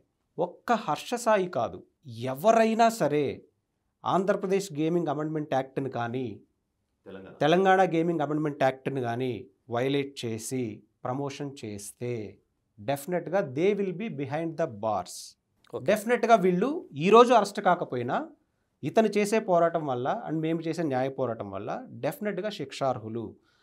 నేను ఎప్పుడో చేశాను, ఇప్పుడు చేయలేదు అంటే కుదరదు. నేను ఒక మర్డరు 5 సంవత్సరాల క్రితం చేశాను, ఇక ముందు నేను చెయ్యను అంటే ఆ మర్డర్కి నువ్వు శిక్ష అనుభవించాలి కదా, చెయ్యను అనే మాట అనుభవించాలి కదా. ఇక్కడ మనం అబ్జర్వ్ చేయాల్సింది ఏంటంటే Andhra Pradesh gaming amendment act, Telangana gaming amendment act ఎన్ఫోర్స్లో ఉన్నప్పుడు నువ్వు క్రైమ్ చేసావా అన్నది మనం ఆలోచించాలి. ఓకే. ఎన్ఫోర్స్లో ఉన్నప్పుడే నువ్వు వీడియోస్ పెట్టావు కాబట్టి నువ్వు శిక్షార్హుడు. నువ్వు ఒక్కడవే కాదు, మిగతా ప్రమోటర్స్ అందరూ కూడా ఇప్పుడు కొంచెం అవేర్నెస్ క్రియేట్ అయ్యి ఇంత లీగాలిటీలోకి వెళ్ళి చాలామంది మీరు అబ్జర్వ్ చేయండి తగ్గించేశారు. ఎవరి దగ్గరికైనా ఇల్లీగల్ బెట్టింగ్ మాఫియా వెళ్ళాలంటే కొంచెం ఆలోచించుకొని డెసిషన్ తీసుకునే స్టేజ్కి వచ్చారు. ఇది ముందు ముందు ప్రజలకు కూడా అర్థమవుతుంది. అంటే మీరు ఈ ఫైట్ స్టార్ట్ చేసిన దగ్గర నుంచి ఇప్పటివరకు ఉన్నది ఎటువంటి ప్రోగ్రెస్ కనిపిస్తుంది? నాకు జనాల్లో అవేర్నెస్ వచ్చింది. 70% to 80% of the influencers betting apps promote చేయడం ఆపేశారు. అన్నీ ఆపేసి వాళ్ళకి కోట్లల్లో నష్టం వస్తుంది కాబట్టి ఇలాంటి పుకార్లు, ఇలాంటి కేసెస్, ఇలాంటి థ్రెట్స్ నన్ను ఆపడానికి, నన్ను ఎలిమినేట్ చేయడానికి వీళ్ళు సర్వశక్తులు ఒడ్డి పోరాడుతున్నారు. అంటే ఆపిన వాళ్ళు భయంతో ఆపారా, భక్తితో ఆపారా? భక్తి కాదు, భయం కాదు. ఎందుకు ఆపారు అంటే ఇతను విజిల్ బ్లో చేస్తున్నాడు, ఇతన్ని ఏదన్నా చేయగలిగితే, మా మాఫియా లీడర్ ఏదన్నా చేయగలిగితే మళ్ళీ మనం యథాతథంగా ఈ బెట్టింగ్ యాప్స్ని ప్రమోట్ చేసుకుంటూ కోట్లు సంపాదిద్దామని రెడీగా ఉన్నారు. నాకు ఇంకా తెలిసిన ఒక క్రెడిబుల్ ఇన్ఫర్మేషన్ ఏంటి అంటే ఇతను అంతు చూడటానికి మనకి 2 బెట్టింగ్ యాప్స్ ప్రమోట్ చేసినంత డబ్బులు కూడా అవసరం లేదు. ఒక్క యాప్లో ఒక్క దాంట్లో ఇతని పని అయిపోతుంది అని సంబరపడ్డారు. రవి, ఇప్పుడు సొసైటీ కోసం నేను చేస్తున్నాను, అనేక మంది జీవితాలు పోతున్నాయి, డబ్బులు పోతున్నాయి, ప్రభుత్వ ఆదాయాన్ని గండి కొడుతున్నారు, ఈ కాన్సెప్ట్తో నేను అన్ని విడిచిపెట్టి చేస్తున్నాను ఈ పోరాటం అంటున్నారు. మీ ప్రాణానికి కూడా భయం ఉంది అంటున్నారు. భయం అనిపించట్లేదా? అసలు లేదు. నేను చెప్పాను కదా, ప్రజలు దీని వెనకాల ఉన్నారు. నా వెనకాల ఎవరు ఉన్నారు అంటే ప్రజలు ఉన్నారు, విచక్షణ కలిగిన ప్రజలు. ఎక్కడున్నారు రవి? ఇప్పుడు నిన్ను తీసుకెళ్ళి 10 మంది పోలీసులు వచ్చి తీసుకెళ్తుంటే నీ కుటుంబం ముందు నుంచో లేకపోతే ఎవరికి తెలియకుండా తీసుకెళ్తే నాగూరు లాంటి వాళ్ళు ఇంకొకళ్ళు ఆ 10 మందే కనిపిస్తున్నారు తప్పించి కొన్ని కోట్ల మంది కోసం జరుగుతున్న యుద్ధంలా దీన్ని ఎవరు తీసుకుంటున్నాడు? రేపు పొద్దున్న ఏదైనా జరిగితే ఏంటి నీ ఫ్యామిలీ, ఏంటి మీ ఫ్యామిలీ పరిస్థితి ఏంటి? మీరు ఎప్పుడన్నా అనుకున్నారా cigarette ads, alcohol ads, cigarette and alcohol ads ఇవ్వకుండా దేశం మొత్తం బ్యాన్ అవుతుంది అని ఏ రోజన్నా అనుకున్నారా మీ చిన్నతనంలో? లేదు. కానీ అయ్యాయా? ఎవరో ఒకళ్ళు పోరాడబట్టే కదా అయ్యాయి. అలానే దీని మీద కూడా నేషనల్ లెవెల్లో ఇల్లీగల్ మాట పక్కన ఉంచితే లీగల్ యాప్స్ని కూడా ప్రమోట్ చేయకుండా చేసేంత వరకు నేను నిద్రపోను. ఎంత అమాయకంగా ఉన్నారు రవి మీరు. అంటే మద్యం తాగడం హానికరమని మీరు తాగుతున్న బాటిల్ పైనే ఉంటుంది, తాగుతూ ఉంటారు. ఇంజూరియస్ టు హెల్త్ అని ఆ సిగరెట్ ప్యాకెట్ మీద ఉంటుంది.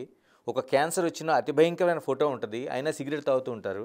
మీరు 4 మాటలు చెప్పి ఈ విధంగా ఫైట్ చేస్తే మారిపోతారని ఎలా అనుకుంటున్నారు? డెఫినెట్గా మారుతారు. మీరు చూడండి, ఈ రోజు నుంచి మార్క్ మై వర్డ్, ఇంకొక 1 ఇయర్ లోపల సుప్రీంకోర్టు వరకన్నా వెళ్తా. నా దగ్గర అనుభవజ్ఞులైన సొసైటీ గురించి ఏదన్నా చేద్దాము అనే మిత్రులు తోటి పనిచేస్తున్నాను. నేను సుప్రీంకోర్టు వరకన్నా వెళ్తా. పార్లమెంట్లో దీన్ని చర్చ జరిగేంత వరకు నేను ఆగను. పార్లమెంట్లో దీని గురించి చర్చ జరిగి సిగరెట్, ఆల్కహాల్ ఎలా అయితే యాడ్స్ చేయకుండా బ్యాన్ అయ్యాయో ఈ బెట్టింగ్ యాప్స్ని ప్రమోట్ చేయడము సుప్రీంకోర్టు గైడ్లైన్స్ ఆల్రెడీ ఉన్నాయి. అవన్నీ ఆ చట్టాలని ఇంప్లిమెంట్ చేసేంత వరకు పార్లమెంట్ వరకు ఇది తీసుకెళ్ళి దీని మీద ఒక్క యాడ్ యూట్యూబ్లోనే కాదు భారతదేశంలో బెట్టింగ్ గురించి ఒక యాడ్ రాకుండా చేసేంత వరకు నేను నిద్రపోను. ఏమున్నాయండి చట్టాలు? ఇప్పుడు మీరు అంటుంది ఏపీలోనూ గేమింగ్ యాక్ట్ ఒకటి ఉంది, తెలంగాణలో గేమింగ్ యాక్ట్ ఉంది. ఇది కాకుండా సెంట్రల్లో ఏముంది అసలు? అంటే పార్లమెంట్లో సైతం దీనిపైన ఏమైనా జరిగిందా చర్చ? యాక్చువల్గా సుప్రీంకోర్టు గైడ్లైన్స్ ప్రకారం గేమ్ ఆఫ్ ఛాన్స్ అండి, గేమ్ ఆఫ్ స్కిల్ రెండింటిగా కన్సిడర్ చేస్తారు ఒక జడ్జిమెంట్లో. గేమ్ ఆఫ్ స్కిల్తో యూజ్ చేసేది ఏంటంటే ఇప్పుడు మనం చెస్ కానీ ఇలాంటి ఫ్రీ యాప్స్ కానీ ఇవన్నీ గేమ్ ఆఫ్ స్కిల్ కింద కన్సిడర్ చేశారనమాట. గేమ్ ఆఫ్ ఛాన్స్ అంటే మీరు మనీతోటి అవకాశం, అంటే ఈ ఆప్షన్స్ అనమాట, జస్ట్ ఈ ఆప్షన్ మీద బెట్ చేస్తే వస్తుంది అనే వాటన్నిటిని బ్యాన్ చేశారు. And at the same time భారతీయ చట్టాలకు లోబడినటువంటి ఏదైనా సరే ఆల్రెడీ యాక్ట్ ప్రకారం ఇట్ సెల్ఫే ఇది వైలేషన్ అనమాట. దాన్ని మనం చూడాలి. మినిస్ట్రీ ఆఫ్ కార్పొరేట్ ఒక కంపెనీ, ఇప్పుడు మీరు బిగ్ టీవీ అనే కంపెనీ పెట్టారు సార్. మీరు ఎలా రిజిస్టర్ అయ్యారు, ఎలా ఎంట్రీ అయ్యారు అసలు ఈ కంపెనీ అనేది? ఒక ప్రైవేట్ లిమిటెడ్ యాక్ట్ ప్రకారం, లేదా లిమిటెడ్ లైబిలిటీ Media పార్ట్నర్షిప్ ప్రకారం, లేదా 1 పర్సన్ డైరెక్టర్ ద్వారా రిజిస్టర్ అయ్యారు. మీరు ప్రాపర్గా జిఎస్టీ పే చేస్తూ ఉన్నారు. కానీ ఈ ఇల్లీగల్ బెట్టింగ్ యాప్ ఏదైతే వీళ్ళు ప్రమోట్ చేస్తున్నారో అసలు ఇండియాలో రిజిస్టరే అవ్వలేదు కదా. మినిస్ట్రీ ఆఫ్ కార్పొరేట్ అఫైర్స్ కింద రిజిస్టరే అవ్వలేదు కదా. అది లీగల్గా వ్యాలిడిటీ ఎలా ఉంటుంది? భారతీయ చట్టాలకి లోబడి లేదు కదా అది. అలాంటిది వాళ్ళు ఇండియాలోకి ఎలా వస్తున్నారంటే త్రూ ఇలాంటి ఇన్ఫ్లుయెన్సర్స్ ద్వారానే కదా. ఇలాంటి ఇన్ఫ్లుయెన్సర్స్ ధోని అయినా ఇంకొకళ్ళైనా భారతదేశ చట్టాల ప్రకారం శిక్షార్హులే. మనం ఈ వాదనని ఎక్కువ ప్రజల్లోకి తీసుకెళ్లాల్సిన నెసిటీ ఉంది. ఒక 20 లక్షల రూపాయలు నీ అకౌంట్లో నుంచి పోయినాయి అంటే ఎవరు దానికి బాధ్యత తీసుకుంటారు? కురసావో చట్టాలు తీసుకుంటాయా? భారతదేశ పోలీసులు వెళ్ళి కురసావోలో ఉన్నటువంటి కంపెనీ యజమానిని అరెస్ట్ చేస్తారా? ఇది జరిగే పనేనా? కానీ ఇండియాలో లీగల్గా రిజిస్టర్ అయినటువంటి కంపెనీ ఇండియన్ చట్టాలకు లోబడి ఉంది. దానికి ఒక ప్రాపర్ మెకానిజం సెట్ చేయబడి ఉంది. మనకి ఇందాక మీకు చాలా సింపుల్గా చెప్పినట్టు ఇప్పుడు దీన్ని ఆపగలగడం అనేది ఒక అసాధారణమైనటువంటి చర్యే. అంత ఈజీ కాదండి. ఈ బెట్టింగ్ మాఫియాను అడ్డుకోవటం అంటే ఒక 10 లక్షల కోట్ల రూపాయల ట్రాన్సాక్షన్స్ జరుగుతున్నటువంటి 10 లక్షల కోట్ల రూపాయల ట్రాన్సాక్షన్స్ని ఒక వ్యక్తి ఆపగలడు అనేది ఒక అసంభవమైన చర్య. అంటే కొండని వెంట్రుకేసి లాగుతున్నట్టే. కానీ దీనిలో సమాజ హితవు కోరేటువంటి ఎన్జిఓస్ కానీ ఎంతోమంది యాడ్ అవుతారు అనే నమ్మకం ఉంది. ఏ పోరాటం అయినా సరే ఒక వ్యక్తితోనే స్టార్ట్ అవుతుంది. అది ఒక విప్లవ శక్తిగా మారుతుంది. దాన్ని మనం ఇక్కడ కన్సిడర్ చేయాలా. అలాగని మనం వాయిస్ రైజ్ చేయకుండా ఉండటం కూడా తప్పే మనది. And at the same time మనం ట్రీట్ చేసే విధానం కూడా మనం ఎప్పుడైతే అవేర్నెస్ క్రియేట్ చేస్తూ ఉన్నామో ఆటోమేటిక్గా ప్రజల్లోకి ఒక అవగాహన పెరుగుతుంది. ఆ అవగాహన ద్వారా వాళ్ళు మార్పు చెందే అవకాశం కూడా ఉందని డెఫినెట్గా ఆశించాలి మనం. రవి, ఇప్పుడు అనేక మంది జీవితాలు నష్టపోతున్నారు. మన మీడియాలో ఎప్పటికప్పుడు చూస్తున్నాం. బెట్టింగ్ యాప్ వల్ల చివరికి రైతులు సైతం ఎరువులు, పురుగు మందులు కొనాల్సిన వాళ్ళు సైతం ఈ బెట్టింగ్ యాప్లు ఆడి సూసైడ్ చేసుకున్న ఘటనలు చూస్తున్నాం. ఇదంతా వీళ్ళందరినీ ఏదైనా కారిడార్గా ఏర్పాటు చేసే ప్రయత్నం ఏమైనా జరుగుతుందా? మీ కాంటాక్ట్లో ఉన్నారా? ఏ విధమైన ప్రయత్నం జరుగుతుంది? డెఫినెట్గా ఇది ఇంకా ఉద్యమ స్థాయికి వెళ్ళలేదు. ఇది చాలా ప్రిమచ్యూర్ లెవెల్లో ఉంది. మనకి ఇప్పుడు బయటపడ్డ వాళ్ళు ఎవరు అంటే హర్ష సాయి నడిపించే కంపెనీలు, ఈ బెట్టింగ్ మాఫియా మాత్రమే కనిపిస్తుంది. ఇంకా ఎంతమంది హర్ష సాయిలు దేశంలో ఉన్నారు? ఇంకా ఈ హర్ష సాయి అనేవాడే 5 ఛానళ్ళు, 5 యూట్యూబ్ ఛానళ్ళు నిర్వహిస్తాడు. 5 యూట్యూబ్ ఛానళ్ళల్లో బెట్టింగ్ని ప్రమోట్ చేసి ఎన్ని వందల కోట్లు సంపాదించడం మీరు ఆలోచించండి. ఇప్పుడు ఇతను ప్రమోట్ చేసిన ఒక యాప్ ఉందండి, ప్రోబో మీడియా టెక్నాలజీస్ అని. ప్రోబో గేమ్, అది ఒక ప్రోమో గేమ్ యాప్. కానీ వాళ్ళు ఎలా రిజిస్టర్ చేశారు ఇండియన్లో? Probo media technologies. Media technologies అంటే ఏ కార్యకలాపాలు చేయాలి?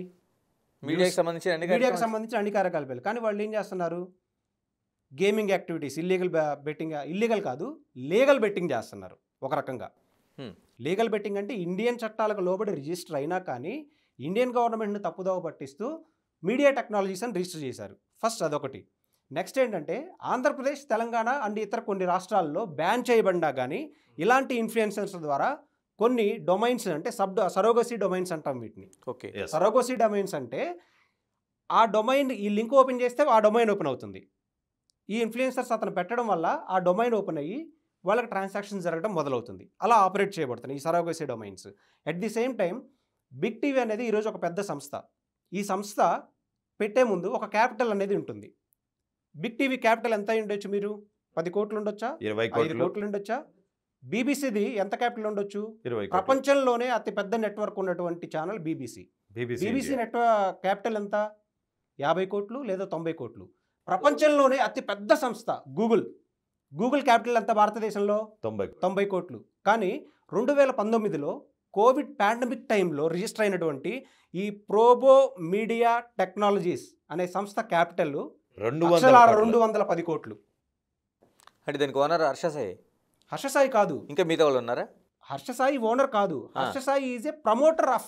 తను ప్రమోట్ చేశారు. తను ప్రమోట్ చేయడం తప్పు కాదు కదా. ఇండియన్ చట్టాలకు లోబడే రిజిస్టర్ అయింది కదా. మనం ఇక్కడ పాయింట్ ఇది. ఇండియన్ చట్టాలకు లోబడి రిజిస్టర్ అయినా Andhra Pradesh gaming amendment act, Telangana gaming amendment act ఎన్ఫోర్స్లో ఉన్నప్పుడు నువ్వు ప్రమోట్ చేయకూడదు. నువ్వే కాదు, any influencer and any hero Andhra Pradesh, తెలంగాణలో ప్రమోట్ చేయకూడదు. అండ్ ఒక పాయింట్, ఇక్కడ ఒక మీడియా కంపెనీ జిఎస్టీ ఎంత కడుతుంది?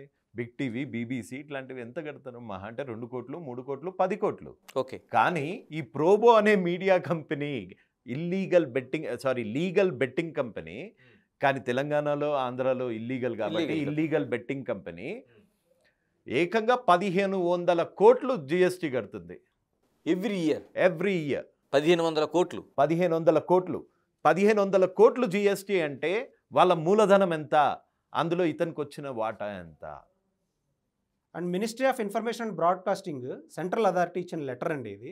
దీనిలో especially social media intermediates and online అడ్వర్టైజ్మెంట్కి సంబంధించి ఇచ్చిన ఎండార్స్మెంట్ ఇది. దీనిలో ఎవరు కూడా ఇల్లీగల్ బెట్టింగ్ యాప్స్ని కానీ ప్రమోట్ చేయకూడదు అంటే ఇచ్చినటువంటి లెటర్ ఇది. ఓకే. ఇది ఒకసారి మీరు ఇది కనుక చేస్తే వాళ్ళ మీద క్రిమినల్ కేసెస్ పెట్టమని కూడా ఆర్డర్స్ ఉన్నాయి.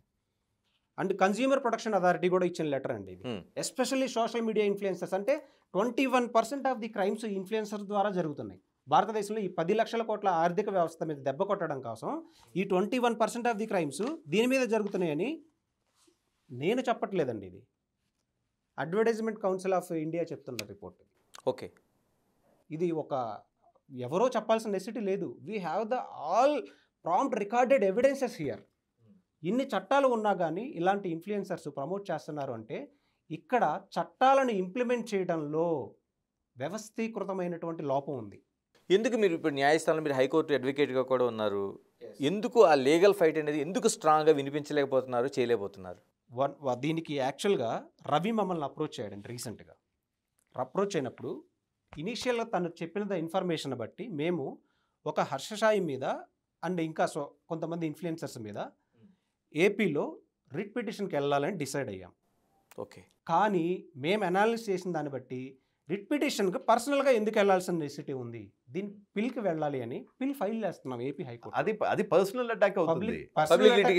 పబ్లిక్ లిటిగేషన్ ఫైల్ చేస్తున్నాం ఆల్రెడీ. తీసుకుంటుందండి ప్రజా ప్రయోజన వ్యాజ్యం. ఎందుకంటే ఇందులో ఎవరికి నష్టం, నాకు ఉపయోగం ఏంటి, రవికి జరిగే ఉపయోగం ఏంటి, సమాజానికి కదా ఇందులో. ఇది పర్సనల్ అటాకే అయితే నేను రిట్ వేస్తాను కదా, పిఐఎల్ ఎందుకు వేస్తున్నాను? రవి, నిజంగానే ప్రజా ప్రయోజన వ్యాజ్యంగా మీరు చేస్తున్న ఫైట్ ఏదైతే ఉందో, కొందరు సోషల్ మీడియా ఇన్ఫ్లుయెన్సర్స్ కావచ్చు, లేకపోతే ఈ బెట్టింగ్ యాప్స్ని ప్రమోట్ చేస్తున్న వాళ్ళు కావచ్చు, డ్రాప్ అయ్యారని మీరే చెప్తున్నారు. ఎవరెవరు ఉన్నారండి అలా డ్రాప్ అయిన వాళ్ళు? నిజంగా చాలా మంది ఉన్నారు. అంటే for example I don't know వాళ్ళ పేర్లు తీసుకోవచ్చో తీసుకోవద్దో, మంచి పని చేసినప్పుడు మంచి పని చేసినప్పుడు ఖచ్చితంగా తీసుకోవాలి. కాబట్టి దీప్తి నల్లమూతుల గారు అంతకుముందు చేశారండి ఆవిడ. అంతకుముందు ఆవిడకి తెలియకుండా ఇది లీగల్ కాంట్రాక్ట్ అని, అంటే ఈ కంపెనీ లీగల్ అని ఆవిడ్ని తప్పుదోవ పట్టించి అగ్రిమెంట్ చేసుకున్నారు. ఆవిడ స్టాప్ చేశారు. And at the same time Aata Sandeep garu, Sandeep ఆయనకి ఈ ఆధారాలన్నీ పంపేయంగానే అవేర్నెస్ వచ్చి అతను మానేశారు. చాలామంది మానేశారు. అంటే ఫర్ ఎగ్జాంపుల్ ఆ అమ్మాయి పేరు తెలీదు, నటి సురేఖ వాణి గారి డాటర్, ఆ అమ్మాయి మానేసింది. ఓకే. ఆ అమ్మాయి మానేసి థ్యాంక్స్ చెప్పింది. మన లోకల్ బాయ్ మానేసి థ్యాంక్ యూ నోట్ చెప్పాడు లాస్ట్ టైం మనం చూపించాం. మరి మీరంతా ఇలాగ ఒక కారిడార్గా అవడానికి అభ్యంతరం ఏముంది? అంటే మానేసిన వాళ్ళు మీరు ఏదైతే ఒక ఉద్యమంగా మానేసిన వాళ్ళు పోరాటానికి సిద్ధమవుతారు. నేను ఇందులో ఎవరిని ఫోర్స్గా రమ్మని పిలవాలని నేను అనుకోవట్లేదు. ఇంకొకటి, దే ఆర్ ఆల్సో లైబుల్. వాళ్ళు లైబుల్ కదా, ఎలా అవుతారు పోరాటానికి? ఒకవేళ నిజంగా ఇతను చేసిన వాళ్ళు మహా అయితే ఆపుతారు. వాళ్ళు దీనిలో పోరాటంలో సిద్ధపడి నిజంగా ఆ పిల్ల ద్వారా ఈ చట్టాన్ని ఇంప్లిమెంటేషన్ చేసి ఎవరైతే ఈ క్రైమ్కి పాల్పడ్డారో అందరూ లోపలికి వెళ్ళాలని చెప్పే పరిస్థితి వస్తే ముందు వాళ్ళు కూడా వెళ్తారు కదా. నేను మిమ్మల్ని అడగదలుచుకుంది అది. అంటే ఇప్పుడు ఎవరైతే అంతకుముందు బెట్టింగ్ యాప్స్ని తెలుసో తెలియకో చేసిన వాళ్ళు ఉన్నారో వాళ్ళు ఒకసారి మేము డ్రాప్ అవుతున్నాం అంటే మీరు దాన్ని అంటే మీ పరిధిలో ఎక్స్క్యూజ్ చేశారు, దాన్ని నేను నా పరిధిలో చేశాను, మీ పరిధిలో చేశారు. హర్ష సాయి కూడా రేపు పొద్దున అలా చేస్తే ఏంటి మీ పోరాటం సంగతి ఏంటి? నేను నా పరిధిలో ఎస్ అని చెప్తాను. And at the same time కానీ అది అలా చేసేవాడైతే ఈ పాటికి చేసి ఉండొచ్చు. నేను అంటే మీరు మిగతా వాళ్ళని ఎక్స్క్యూజ్ చేశాను. హర్ష సాయిని చేస్తారా? 100% చేస్తాను. మీ సంగతి ఏంటప్పుడు? ఇప్పుడు రవి లాంటి వాళ్ళు డ్రాప్ అయిపోతే ఆ ఒక పీక్ తీసుకెళ్ళి ఒక న్యాయ వ్యవస్థకి వెళ్ళాల్సిన పోరాటాన్ని ఏం చేయబోతారు? మీకు ఇందాక ఆల్రెడీ ఒక ఎగ్జాంపుల్ చెప్పాను. నేను మర్డర్ చేశాను 5 సంవత్సరాల క్రితం, రైట్. కానీ ఇప్పుడు ఇక ముందు చెయ్యను అని నేను క్షమాపణ చెప్పి వేడుకుంటున్నాను. అంటే చట్టాలు శిక్షించకుండా ఉండాలా? ఉంటుందా? ఉంటాయా? అది న్యాయ వ్యవస్థలో ఉందా? ఉండదు డెఫినెట్గా. యాక్ట్ ఎన్ఫోర్స్లో ఉన్నప్పుడు ఎవరు చేసినా తప్పు తప్పే, దాన్ని మనం ఖండించాల్సిందే. నీ వల్ల కొన్ని లక్షల మంది అమాయకుల అటువంటి కోట్ల రూపాయల ట్రాన్సాక్షన్ జరిగి బలిపశువులు అయిన వాళ్ళు ఉన్నారు. వాళ్ళందరికీ ఎవరు లైబుల్ అయి ఉంటారు? ఎవరు ఆన్సర్ చెప్పాలి? ఎవరు బాధ్యత? ఎవరు బాధ్యత వహించాలి? వాళ్ళందరి త్యాగాలు కనపడట్లేదా? ఆయన నష్టపోయి ఆత్మహత్యలు చేసుకున్న వాళ్ళందరిది కనిపించట్లేదా? ఎందుకు వాళ్ళని వదిలిపెట్టాలి? ఒక్క కాజ్ చెప్పండి. వాళ్ళ ద్వారా కొన్ని వేల మంది లక్షల మంది నష్టపోతూ ఆత్మహత్యలకు పాల్పడుతున్నారు అనంటే ఎందుకు చట్టం వాళ్ళని వదిలిపెట్టాలి? అండ్ ఇంకొకటి, ఈ వ్యవస్థ ఎలా తయారైందంటే ఇప్పుడు ధోని చేస్తున్నాడు, మేము చేస్తున్నాం అనే కంపారిజన్ స్టేట్లో ఉన్నారు వాళ్ళు. ఆ రియలైజేషన్కి ఇంకా రాలేదు. లీగల్గా వాళ్ళు ఎప్పుడైతే బిహైండ్ ద బార్స్ అనే స్టేజ్ వస్తుందో అప్పుడు మేము రియలైజ్ అయ్యామంటారు. కానీ ఎప్పుడైతే ఇప్పుడు పోలీసులు అరెస్ట్ చేయడానికి ఇంటికి వచ్చినప్పుడు తప్పైపోయింది క్షమించండి అంటాం వేరు, వాళ్ళు ఆ స్టేజ్లోకి వెళ్తున్నారు. కానీ ముందే రియలైజ్ అవ్వడం కూడా మనం గ్రహించాలి. ఇప్పుడు నేరాన్ని పోలీస్ స్టేషన్కి వెళ్ళి తనంతట తాను ఒప్పుకోని వ్యక్తికి న్యాయస్థానం ఇచ్చే ట్రీట్మెంట్ వేరుగా ఉంటుంది. పోలీసులు చట్టం అమల్లోకి తీసుకొచ్చి ఫోర్స్ఫుల్గా అరెస్ట్ చేసే వ్యక్తికి ట్రీట్మెంట్ వేరుగా ఉంటుంది. ఇక్కడ రెండింటిని మనం ఒకే పరిధిలో చూడకూడదు. ఎర్రచందనం స్మగ్లింగ్ చేసే వ్యక్తిని మనం ఎలా అయితే అరెస్ట్ చేస్తున్నారో అతను ఏం క్లెయిమ్ చేస్తాడంటే అసలు ఎర్రచందనాన్నే లేకుండా చేస్తే నేను స్మగ్లింగ్ చేయను కదా. నేను ఇక్కడ మిమ్మల్ని అడగదలుచుకున్న పాయింట్ ఏంటంటే హర్ష సాయి అన్న ఆయన ఒక ప్రమోటర్, ఆయన ఈ మాఫియాకి లీడర్ కాదు. అంటే ఎర్రచందనం స్మగ్లింగ్ చేస్తున్న వాడి కంటే దాన్ని ట్రాన్స్పోర్ట్ చేస్తున్నవాడు అప్రూవల్గా మారితే కోర్టు ఆయన క్షమిస్తుంది, అప్రూవల్గా తీసుకుని నడిపిస్తుంది. ఇందులో హర్ష సాయి ఎందుకు అలా మారకూడదు? మారచ్చు, మారితే well and good. At the same time court క్షమించాలన్న రూల్ ఏం లేదండి. ఓకే, ఎందుకంటే ఇది ఒక ఇండివిజువల్గా చేసినటువంటి క్రైమ్ కాదు, ఒక ఆర్గనైజ్డ్ స్ట్రక్చర్ తోటి చేసినటువంటి crime. At the same time నీకు మనీ లాండరింగ్ యాక్ట్ మనకి ఇక్కడ ఇంక్లూడ్ అవుతాయి. ఇందులో ఈడీ లాంటి ఎన్ఫోర్స్మెంట్ అథారిటీ ఇలాంటి డైరెక్టర్ ఇవి కూడా ఇన్వాల్వ్ అవ్వచ్చు మేబీ. ఎందుకంటే నీ బ్యాంక్ స్టేట్మెంట్స్ మొత్తం ఎప్పుడైతే మేము కోర్టు ప్రొసీడింగ్స్ తోటి బయట పెట్టగలుగుతామో, నీ మీద ఓవరాల్గా తెలుగు రాష్ట్రాల్లో ఎన్ని క్రైమ్స్ అయితే రిజిస్టర్ అవ్వబడి ఉన్నాయో ఆ ఇన్ఫర్మేషన్ అంతా మేము తీసుకొని వస్తాము. ఈ అవేర్నెస్ ద్వారా ఇంకా ఎంతమంది లీగల్ టీమ్స్ని అప్రోచ్ అయ్యి కేసులు ఫైల్ అవుతాయో వీటన్నిటికీ లయబుల్ అవ్వాలి కదా. అవును, ఒకసారి చట్టం తన పని తాను చేసుకుంటూ పోతుంది. దానికి నేను పర్సనల్ లెవెల్లో లేకపోతే ఒకళ్ళు పర్సనల్గా కేసు పెట్టారనో ఆగాల్సిన నెసెసిటీ లేదు. ఎప్పుడు చేయబోతున్నారు ఈ పిల్లి సంగతి? ఇప్పుడు ఎంతకాలంలో చేయబోతున్నారు? పిల్ ఆల్రెడీ డ్రాఫ్టింగ్ అయిపోయిందండి విత్ మేబీ ఒక వితిన్ 1 వీక్లో నెంబరింగ్ కోసం. అంటే ఇందులో ఇప్పుడు మీరు చెప్పిన అంశాలన్నీ వస్తాయి, ఎవరెవరు చేస్తున్నారు, ఎవరెవరు వస్తున్నారు అనేది మేము ఎక్కడ ప్రస్తావించకూడదు. పిల్లులో మనం ఆలోచించాల్సింది ఏంటంటే సమాజానికి ఈ పిల్ వల్ల ఏ హితవు జరుగుతుంది అన్న పాయింట్స్ మాత్రమే మేము ప్రస్తావిస్తాం. అండ్ ఈ సోషల్ మీడియా ఇన్ఫ్లుయెన్సర్స్ అంటే ఎవరి పేరు ప్రస్తావించకుండా ఎలా ప్రమోట్ చేస్తున్నారో మేము జడ్జి గారికి ఎక్స్ప్లెనేషన్ ఇవ్వాల్సిన నెసిటీ ఉంది. దానివల్ల ఆంధ్రప్రదేశ్ ప్రజలకి తెలంగాణ ప్రజలకి ఎలా నష్టం జరుగుతుందో ఎక్స్ప్లెనేషన్ ఇవ్వాలి. ఈ ఎక్స్ప్లెనేషన్ అన్నిటికీ ఆయన సాటిస్ఫై అయ్యి మనకు అనుకూలంగా వస్తే మనం అందరం హ్యాపీ కదా. ఎవరు ఈ బెట్టింగ్ బాధితుల వల్ల బెట్టింగ్ మాఫియా వల్ల ఆత్మహత్యలు చేసుకోవాల్సిన నెసిటీ ఉండదు కదా. ఎవరైనా అలా వీడియో పెడితే ఆటోమేటిక్గా చట్టాలు ఎన్ఫోర్స్లో ఉన్నాయి కాబట్టి జడ్జిమెంట్ ప్రకారం ఎవరైనా పెడితే అరెస్ట్ అవుతారు కదా, క్రైమ్ రేట్ తగ్గిపోతుంది కదా. ఈ 10 లక్షల కోట్ల మాఫియాలో ఈ 21% క్రైమ్ రేట్ని మనం తగ్గించగలగడంలో సమాజ హితవు కోరిన వాళ్ళు ఒకళ్ళు అవుతాం కదా. రవి, చివరిగా చెప్పండి, రవి భవిష్యత్తు ఏం కాబోతుంది? ఇప్పుడు ఈ కేసుల్లోనే ఇంత ఆందోళన ఇదంతా ఉంటే రేపొద్దున ఇటువంటి కేసులు పడకుండా ఉంటాయా? రేపొద్దున మళ్ళీ మిగతా వాటితో ఫైట్ ఎలా చేయగలుగుతారు? నేను ఫైట్ లీగల్గా చేస్తున్నాను. అండ్ కేసులకి భయపడే మెంటాలిటీ కాదు నాది. మీరు వాళ్ళు ఇచ్చే ఉడత బెదిరింపులకి బెదరడానికి నేను రెడీగా లేను. నిన్న స్కేల్ చెప్పాను, ఇది పర్సనల్ అటాక్ కాదు అని మీకు ఎన్నోసార్లు ఎన్నో ఛానల్ ముఖంగా నేను క్లియర్గా దీన్ని క్లారిటీ చేశాను. నేను ఇది నేషన్ వైడ్ ఇట్లాంటి యాడ్స్ అన్నీ ఆగేంత వరకు నేనైతే డెఫినెట్గా దీని మీద ఫైట్ చేస్తూనే ఉంటాను. సో నా భవిష్యత్ ఏమవుతుంది అన్నది డెఫినెట్గా నాకు క్లారిటీ ఉంది. ప్రతి మనిషికి ఉన్నట్టు ఒక 5-6 గోల్స్ ఉన్నాయి. నాకు కమ్యూనిటీ గోల్ ఉంది, and at the same time personal goal ఉంది, ఫ్యామిలీ గోల్ ఉంది, ఫినాన్షియల్ గోల్ ఉంది. సో నేను ఆ గోల్స్ వైపు నేను ప్రయాణిస్తూనే ఉంటాను. నాగూర్ గారు, మీరు చెప్పండి, ఇలాగా రవిలాగా ముందుకు వచ్చే వాళ్ళకి మీ లీగల్ అసిస్టెన్స్ కావచ్చు, లేకపోతే వాళ్ళతో ఉండే మీ ధైర్యం ఇచ్చే ప్రయాణం కావచ్చు ఎలా సాగబోతుంది? నేను నెంబర్ ఇస్తానండి, నెంబర్ డిస్ప్లే చేయండి. బెట్టింగ్ మాఫియాతో పోరాడడానికి ఎవరు ఇంట్రెస్టెడ్గా ఉన్నా డెఫినెట్గా కాల్ చేయండి. రైట్. మాతో పాటు ఎన్జిఓలు ఎవరైనా యాడ్ అవ్వాలనుకుంటే డెఫినెట్గా కాల్ చేయండి. At the Already- same time betting mafia ద్వారా బాధింపబడుతున్న వాళ్ళు ఎవరైనా ఉన్నా కూడా కాల్ చేయండి. సో వాళ్ళకి డెఫినెట్గా మా లీగల్ అసిస్టెన్స్ ఇస్తాము. వాళ్ళకి ప్రొటెక్షను చట్టాల ద్వారా ఇవ్వగలిగే ప్రయత్నం మేము డెఫినెట్గా చేస్తాం. ఇక్కడ ఎలాంటి ఒత్తిడులకు కానీ ఎలాంటి బెదిరింపులకు కానీ న్యాయ వ్యవస్థ ఎప్పటికీ భయపడదు. థ్యాంక్ యూ రవి గారు, థ్యాంక్ యూ నాగూర్ గారు. థ్యాంక్ యూ ఇది సో మచ్. మనకి టోటల్గా ఏదైతే బెట్టింగ్ యాప్స్ అనేది పరిధి దాటి బెట్టింగ్ మాఫియాగా వెళుతుంది, కొన్ని వేల కోట్ల లక్షల కోట్ల రూపాయలు ఒక వ్యాపారంగా జరుగుతుంది, భారతదేశ ఆర్థిక వ్యవస్థ మూలాలని దెబ్బతీసే పరిస్థితులు ఏర్పడుతున్నాయని ఒక ఆందోళన వ్యక్తమవుతుంది. ఇప్పటికైనా తెలుగు రాష్ట్రాల్లో అంటే దేశవ్యాప్తంగా ఇల్లీగల్గా నడుస్తున్న ఈ బెట్టింగ్ యాప్స్ పైన ప్రత్యేకంగా తెలుగు రాష్ట్రాల్లో ఒక నిషేధం ఉంది కాబట్టి ఇక్కడ ముందుగా తీసుకోవాల్సిన చర్యల కోసం ఇలా అనేక మంది డిమాండ్ చేస్తున్నారు. దీనిపైన ప్రభుత్వాలు ఏ విధంగా స్పందిస్తాయి?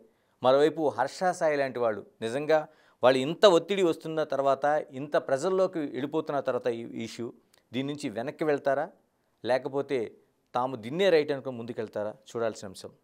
Keep watching Big TV. This is Ganesh. For more videos like this, subscribe Big TV channel.